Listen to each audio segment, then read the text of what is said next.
हिमालय के निचली पहाड़ियों की तलहटी में एक ऋषि अपनी कुटिया बनाकर रहा करते थे। वे पुराने भारतीय आयुर्वेद और योग के विशेषज्ञ थे। बहुत दूर दूर से लोग उनके पास अपना इलाज करवाने आते। ऋषि आयुर्वेदिक और यौगिक पद्धति से रोगी का उपचार करते और ज़्यादातर लोगों की बीमारियों को जड़ से खत्म कर देते। ऐसे ही एक दिन ऋषि के आश्रम में एक व्यक्ति आता है और कहता है, मुनिवर, मैं यहाँ पास के ही गांव का जमींदार हूँ। मेरा काम ही ऐसा है कि मुझे दिन के ज़्यादातर समय बैठे रहना पड़ता है। ज़्यादा शारीरिक मेहनत ना करने की वजह से मेरा मोटापा बढ़ गया है और तरह तरह की बीमारियों ने मेरे शरीर में घर कर लिया है। मेरे घर में खाने के लिए तो स्वादिष्ट से स्वादिष्ट व्यंजन है, लेकिन मैं उन्हें खा नहीं सकता। अब तो मेरा मोटापा इतना बढ़ गया है कि मुझे उठने, बैठने और चलने में भी तकलीफ होती है। तो क्या आप मुझे कोई ऐसा तरीका बता सकते हैं जिससे ज़्यादा मेहनत ना करके भी मैं अपने शरीर को स्वस्थ रख सकूं और इन तमाम बीमारियों से छुटकारा पा सकूं? ऋषि ने कहा, बिल्कुल, ऐसा तरीका भी है। इसके लिए तुम्हें सबसे पहले अपने शरीर में जमी गंदगी को बाहर निकालना होगा। जैसे ही तुम्हारे शरीर में जमी गंदगी बाहर निकलेगी और तुम्हारा शरीर अंदर से साफ होगा, तो तुम्हारा वजन अपने आप कम होना शुरू हो जाएगा, त्वचा साफ हो जाएगी और तुम खुद को पहले से बहुत ज़्यादा ऊर्जावान महसूस करोगे। सबसे पहले तो तुम ये समझो कि जब हम कुछ खाते हैं तो उसका हमारे शरीर के अंदर जाकर होता क्या है। पहले तो खाना हमारे पेट में जाता है, जहाँ पर वो टूटता है। फिर हमारी छोटी आंत में, जहाँ से भोजन की जरूरी चीजें हमारा शरीर अवशोषित करता है। फिर बड़ी आंत से होता हुआ वो मल के रूप में शरीर से बाहर निकल जाता है। लेकिन क्या हर तरह के भोजन को, इस चक्र को पूरा करने में एक समान समय लगता है? नहीं। फलों को लगते हैं लगभग 3 घंटे। 1 घंटे हमारे पेट में, 1 घंटे छोटी आंत में और 1 घंटे बड़ी आंत में। इसी अनुपात में सब्जियों को लगते हैं 6 घंटे और मजबूत अनाज जैसे गेहूं, चावल और दालों से बने पदार्थों को ये चक्र पूरा करने में लगते हैं लगभग 18 घंटे। यानी कि जिस भोजन में जितना कम पानी होता है, उस भोजन को शरीर से निकलने में उतना ही ज्यादा समय लगता है। जमींदार ने कहा, मुनिवर, जैसा कि आपने कहा कि अन्न को पूरी तरह से पचाकर शरीर से बाहर निकालने में 18 घंटे का समय लगता है, लेकिन मैं तो दिन में 3-3, 4-4 बार अन्न खाता हूँ। ऋषि ने कहा, यही तो तुम गलती कर रहे हो।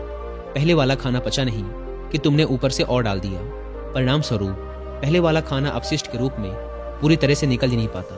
वह अंदर ही अंदर सड़ता रहता है और फंगस व कीड़े पैदा करता है। ऋषि ने जमींदार की तरफ देखते हुए कहा, तुमने लोगों के पेट में कीड़े पड़ने वाली बातें सुनी होंगी। आखिर वो कीड़े आते कहाँ से हैं? वो कीड़े इसी अधपचे, अंदर सड़ रहे खाने से पैदा होते हैं, जो कि हमारी आंतों में चिपका रहता है। ये जरूरी नहीं कि कल खाया हुआ भोजन ही तुम्हारी आंतों में गंदगी के रूप में चिपका हो सकता है कि साल भर पहले खाए हुए भोजन का कुछ हिस्सा तुम्हारी आंतों में गंदगी के रूप में आज भी चिपका हो। कोई भी चीज जो हमें सीधे प्रकृति से नहीं मिल रही है, उसे पचाकर बाहर निकालना शरीर के लिए बहुत मुश्किल होता है और फिर ऐसा भोजन ही हमारी आंतों में चिपक जाता है और एक मोटी परत बना लेता है। देखो, हम जो भी खाते हैं उसे पचाकर हमारी आंतों की दीवार द्वारा अवशोषित कर लिया जाता है और फिर हमारे रक्त में भेज दिया जाता है। लेकिन अगर हमारी आंतों की दीवार में गंदगी जमा है, तो फिर भोजन के रस के साथ वो गंदगी भी अवशोषित हो जाती है और हमारे रक्त में मिल जाती है और फिर रक्त के द्वारा हमारे शरीर के सभी अंगों तक पहुंचकर उनके काम में बाधा उत्पन्न करती है और इसी बाधा को हम अलग अलग बीमारी का नाम दे देते हैं। अगर ये गंदगी हमारी त्वचा की परतों के बीच इकट्ठा हो जाती है तो हम कहते हैं कि मुहासे या चर्म रोग हो गया।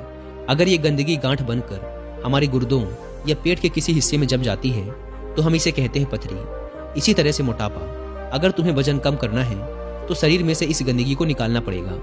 अगर ये गंदगी हमारी आंतों में बहुत ही मोटी परत बना लेती है तो हम इसे कहते हैं कब्ज, और कब्ज सभी बीमारियों की जड़ है। इसी प्रकार अगर ये गंदगी हमारी श्वास नली में जम जाती है तो हम इसे कहते हैं अस्थमा। तो असल में कहने का अर्थ ये है कि ये गंदगी ही हमारी सभी बीमारियों की जड़ है और हम अगर इस गंदगी को शरीर से बाहर निकाल दें तो हम अपनी सभी बीमारियों से छुटकारा पा सकते हैं, क्योंकि जो शरीर अंदर से साफ है उसमें कोई बीमारी हो ही नहीं सकती। ऋषि ने अपने शरीर की तरफ इशारा करते हुए कहा, हमारा ये शरीर इस प्रकृति के सबसे उत्तम बनावट और कीमती उपहार है। कुछ समय पश्चात हम इस शरीर को माँ प्रकृति को वापस लौटा देंगे। तो हम सबकी ये जिम्मेदारी है कि जब तक ये शरीर हमारे पास है, हम इसे साफ और स्वस्थ रखें और इसे वैसे ही वापस लौटाएं जैसा माँ प्रकृति ने हमें ये दिया था। वैसे दोस्तों, शरीर के ही साथ मन को भी स्वस्थ रखना उतना ही जरूरी है और इसके लिए मैं प्रेफर करता हूँ मेडिटेशन एंड बुक्स। लेकिन बुक्स को पढ़ने की बजाय मैं उन्हें सुनना पसंद करता हूँ और इसके लिए मैं यूज़ करता हूँ कुक एफ एम ऐप। जिनको नहीं पता कुकू एफएम इंडिया का सबसे बड़ा ऑडियो शो प्लेटफॉर्म है और इस वीडियो को बनाने का आइडिया भी मुझे कुकू एफएम पर एक ऑडियो बुक सुनने के दौरान ही आया था, जिसका नाम है improve your digestion system with yoga. पिछले 1.5 साल से मैं अपना नॉलेज बढ़ाने के लिए कुकू एफएम को सुनता आ रहा हूँ। मेरा इस प्लेटफॉर्म को यूज करने का एक कारण ये भी है कि मैं इसमें अपनी मनपसंद लैंग्वेज में ऑडियो बुक्स को सुन सकता हूँ और इसके चैप्टर वाइज एक्सप्लेनेशन की हेल्प से हर चैप्टर के शॉर्ट में नोट्स भी बना सकता हूँ। अगर आप भी उन लोगों में से हैं जो लगातार अपनी नॉलेज को बढ़ाते रहना चाहते हैं तो मैं पर्सनली आपको सजेस्ट करूंगा कि आप कुकू एफएम ऐप का यूज जरूर करें। और अगर आप हमारा कूपन कोड WI50 यूज करते हैं तो आपको इसके एनुअल सब्सक्रिप्शन पर मिलेगा सीधा 50% का डिस्काउंट। ऐप को डाउनलोड करने की link description and first comment पर मिल जाएगी। ऋषि ने आगे कहा, लाखों सालों से इंसान सीधे प्रकृति से प्राप्त पदार्थों को खाते आए हैं, इसीलिए इंसानी पाचन तंत्र भी इसी के अनुकूल विकसित हुआ है। यानी कि बना तो हमारा शरीर कच्चे प्राकृतिक पदार्थों के लिए था, लेकिन अपने स्वाद के चक्कर में हमने इसमें बहुत सी गंदगी डालनी शुरू कर दी है। तो तुम्हारा पहला काम तो शरीर में जमी इस गंदगी को बाहर निकालना है और फिर दूसरा काम उसमें सही भोजन डालना है। जमींदार ने कहा, लेकिन मुनिवर, शरीर से गंदगी को बाहर निकालना कैसे है? ऋषि ने कहा, इसके लिए जो तुम्हें पहला काम करना है वो है रोज 16 घंटे का उपवास। ऋषि ने जमींदार के चेहरे की तरफ देखते हुए कहा, 16 घंटे के उपवास का नाम सुनकर डर मत जाना, तुम ये बहुत आसानी से कर सकते हो। देखो, जो शक्ति हमारे अंदर से गंदगी को निकालेगी, वजन कम करेगी, बीमारी ठीक करेगी, वो हमारे अंदर ही है। वो किसी दवाई या औषधि में नहीं है। और उपवास करके हम उस शक्ति को उसका काम करने का समय देते हैं। देखो, जब किसी व्यक्ति की हड्डी टूटती है तो हम उसे बाहर से बांध देते हैं, उस हड्डी को एक जगह पर स्थिर रखने के लिए, उसे आराम देने के लिए। और कुछ दिनों बाद वो हड्डी अपने आप ही जुड़ जाती है। ऐसा तो नहीं था कि हमने उस हड्डी को जोड़ने के लिए उस पर कोई दवा लगाई थी। तो फिर उस हड्डी को जोड़ा किसने? उसे जोड़ती है हमारे अंदर मौजूद प्राण शक्ति। ये प्राण शक्ति बहुत ताकतवर होती है। सोचो, अगर ये प्राण शक्ति हमारी हड्डी जोड़ सकती है तो क्या ये हमारे अंदर की गंदगी को बाहर नहीं निकाल सकती? क्या ये पथरी को नहीं तोड़ सकती? जरूर कर सकती है।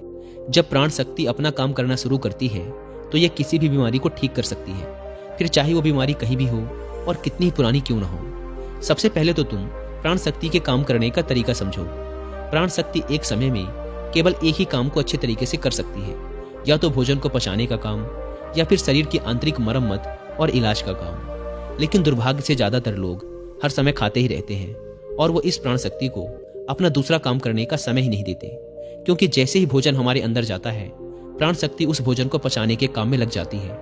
हमने सुबह नाश्ता किया, प्राण शक्ति उसे अच्छे से पचा नहीं पाती कि हमने दोपहर का खाना खा लिया, वो भी नहीं पचा, और हमने शाम को फिर कुछ खा लिया, वो भी नहीं पच पाया, और हमने रात का खाना खा लिया। इस तरीके से प्राण शक्ति 24 घंटे और 7 दिन बस खाने को पचाने में ही लगी रहती है। उसे कभी भी शरीर की बीमारियों का इलाज करने और शरीर में जमी गंदगी को बाहर निकालने का समय ही नहीं मिल पाता। तो अगर हम चाहते हैं कि प्राण शक्ति हमारे शरीर पर भी अपना काम कर सके तो हमें रोज कुछ समय के लिए उसे भोजन को पचाने के काम से मुक्त रखना होगा। और ऐसा हम कर सकते हैं 16 घंटे उपवास रखकर। अगर तुम रात को 8 बजे अपना खाना खाते हो तो कोशिश करो कि सुबह 12 बजे तक कुछ भी ना खाओ। अगर तुम सुबह 12 बजे तक भूखे नहीं रह सकते तो तुम सुबह नाश्ते में कोई जूस या नारियल पानी ले सकते हो। अगर तुम्हारा काम ऐसा है कि तुम्हें 12 बजे के पहले भोजन करना ही पड़ता है तो तुम रात में जल्दी भोजन कर सकते हो, जैसे कि शाम को 6 बजे। फिर तुम सुबह 10 बजे के बाद अपना भोजन कर सकते हो। तुमने सुना होगा कि हमारे पूर्वज अपना रात का भोजन सूरज डूबने से पहले ही कर लेते थे। वो ऐसा इसलिए करते थे ताकि भोजन को पचाने के बाद प्राण शक्ति को कुछ समय शरीर के उपचार के लिए भी मिल जाए। मान लो तुम शाम को 6 बजे अपना भोजन कर लेते हो और अगर तुम्हारा भोजन हल्का है तो यह रात को 2 बजे तक आसानी से पच जाएगा। उसके बाद रात को 2 बजे से सुबह 10 बजे तक यानी 8 घंटे का समय प्राण शक्ति को खाली मिलेगा। अगर 30 दिनों तक इस नियम का पालन करते हो तो ये समय हो जाएगा 240 घंटे और एक साल में ये समय बढ़कर हो जाएगा 2880 घंटे। यानी एक साल में प्राण शक्ति को 2880 घंटे का समय मिल जाएगा हमारे शरीर का उपचार व आंतरिक मरम्मत करने का। इस 2880 घंटे में प्राण शक्ति हमारी आंतों में जमा गंदगी को बाहर निकालेगी, पथरी को तोड़ेगी, रक्त को साफ करेगी और श्वसन नली में जमी गंदगी को बाहर निकालेगी। इतने समय में प्राण शक्ति किसी भी गंदगी और किसी भी बीमारी को शरीर से बाहर निकाल सकती है। लेकिन आजकल लोगों को लगता है कि अगर वो उपवास करेंगे तो वो कमजोर पड़ जाएंगे, लेकिन ऐसा नहीं है। हजारों साल पहले हमारे पूर्वजों के पास भोजन की कोई निरंतरता नहीं होती थी। कई बार तो उन्हें कई दिनों तक भूखे ही रहना पड़ता था। तो यह इंसानी शरीर विकसित ही ऐसे हुआ है कि इसे समय समय पर उपवास करने की आदत है। अजीब बात तो ये है कि हम हर समय कुछ न कुछ खाते ही रहें। हमारे कुछ बुद्धिजीवी पूर्वज इस बात को समझते थे कि अगर किसी व्यक्ति को उपवास करने के लिए कहा जाएगा तो वो नहीं करेगा। इसीलिए उन्होंने उपवास को हमारे धर्मों और रीति रिवाजों से जोड़ दिया है ताकि लोग समय समय पर उपवास करते रहें। उपवास के दौरान हमारी प्राण शक्ति शरीर के हर अंग की गहराई तक पहुंचकर वहां जमी गंदगी को मल, मूत्र, कफ और पसीने की मदद से शरीर के बाहर निकाल देती है। ऋषि ने जमींदार से कहा, एक बात का हमेशा ध्यान रखना कि रात का भोजन हमेशा हल्का होना चाहिए, और अगर तुम अभी से 16 घंटे का उपवास नहीं कर सकते तो तुम 14 घंटे से शुरुआत करो और इसे धीरे धीरे 16 घंटे तक ले जाओ। पहले तो यह तुम्हें मुश्किल लगेगा, फिर धीरे धीरे यह तुम्हारी आदत का हिस्सा बन जाएगा। ऋषि ने कहा, दूसरा तरीका जिससे तुम अपने शरीर की गंदगी बाहर निकाल सकते हो वो है शरीर की मालिश और पसीने के माध्यम से। जब हम कम से कम हफ्ते में 3 बार तेल से अपने शरीर की अच्छी तरह मालिश करते हैं तो इससे हमारे रक्त की गति तेज होती है और यह गतिशील रक्त अपने साथ नसों में जमी गंदगी को बहाकर गुर्दों तक ले जाता है, जहां से इस गंदगी को मल मूत्र के द्वारा शरीर के बाहर निकाल दिया जाता है। इसी प्रकार जब कोई व्यक्ति कड़ी मेहनत करता है तो उसके शरीर में जमी गंदगी और चर्बी पसीने के रूप में बाहर निकल जाती है। ऋषि ने आगे कहा, स्वस्थ रहने के लिए शरीर से गंदगी निकालकर उसमें सही भोजन डालने की जरूरत होती है। अब मैं तुम्हें भोजन के 3 नियमों के बारे में बताने जा रहा हूँ। पहला नियम, अपने भोजन में कम से कम 40 से 50% जीवित भोजन शामिल करो। फिर चाहे ये फल हो, हरी सब्जियां, सूखे मेवे या अंकुरित अनाज, कुल मिलाकर यह पका हुआ नहीं होना चाहिए। ज्यादातर लोग मरा हुआ भोजन खाते हैं और फिर वो स्वस्थ रहने की उम्मीद करते हैं। मरा हुआ भोजन करने का अर्थ ये है कि हम एक मृत वस्तु से जीवन निकाल रहे हैं, तो ये पहले हमारे शरीर से ऊर्जा लेगा, फिर ये हमें ऊर्जा देता है। भोजन को पचाने के लिए सभी जरूरी पाचक रस सिर्फ शरीर में ही नहीं होते, ये उस भोजन में भी पाए जाते हैं। लेकिन जब हम भोजन को पकाते हैं तो उसमें से बहुत से जरूरी पाचक रस नष्ट हो जाते हैं, और जब हम बिना पाचक रस वाला भोजन खाते हैं तो हमारे शरीर को वो सभी पाचक रस फिर से बनाने पड़ते हैं जो नष्ट हो चुके हैं। लेकिन किसी भी व्यक्ति का पाचन तंत्र कितना ही अच्छा क्यों ना हो, वो उन सारे पाचक रसों को फिर से नहीं बना सकता जो नष्ट हो चुके हैं। वो बस कुछ हद तक उन्हें बना सकता है। दूसरा नियम, शुद्ध शाकाहारी भोजन खाएं, यानी ऐसा भोजन जो पेड़ों से आता है, ना कि जानवरों से। मांस, मछली या अंडा बिल्कुल ना खाएं। प्रकृति ने हमारे शरीर को जानवर खाने के लिए बनाया ही नहीं। तीसरा नियम, बासा या बहुत देर से रखा हुआ भोजन ना खाएं। भगवद गीता के 17वें अध्याय के 10वें श्लोक में भगवान श्री कृष्ण कहते हैं कि जो भोजन पका हो उसे पकने के 1 पहर यानी 3 घंटे के अंदर खा लेना चाहिए, क्योंकि 3 घंटे के बाद वो भोजन तामसिक हो जाता है, उसमें से प्राण जाने लगते हैं। इसीलिए भारतीय यौगिक संस्कृति में यदि पका हुआ भोजन 3 घंटे से अधिक देरी से रखा हुआ है तो उसे नहीं खाया जाता। हमारे पूर्वज भी इसी नियम का पालन करते थे, इसीलिए भोजन चूल्हे से सीधे उनके थाली में आता था। लेकिन आजकल ज्यादातर लोग सुबह का भोजन शाम को और रात का बचा हुआ भोजन सुबह करते हैं और बहुत सी बीमारियों को निमंत्रण देते हैं। ऋषि ने जमींदार के चेहरे की तरफ देखते हुए कहा, अगर तुम इन नियमों का पालन करोगे तो तुम्हारी बीमारी भी ठीक हो जाएगी, तुम स्वस्थ रहोगे और कभी भी बीमार नहीं पड़ोगे। दोस्तों, उम्मीद है कि आपको वीडियो पसंद आई होगी। और हाँ, जाने से पहले एक बार फिर याद दिला दूं कि कुकू एफएम को डाउनलोड करने की link description and first comment पर दी गई है, और 50% डिस्काउंट के लिए आप WI50 कूपन कोड का इस्तेमाल भी कर सकते हैं। धन्यवाद।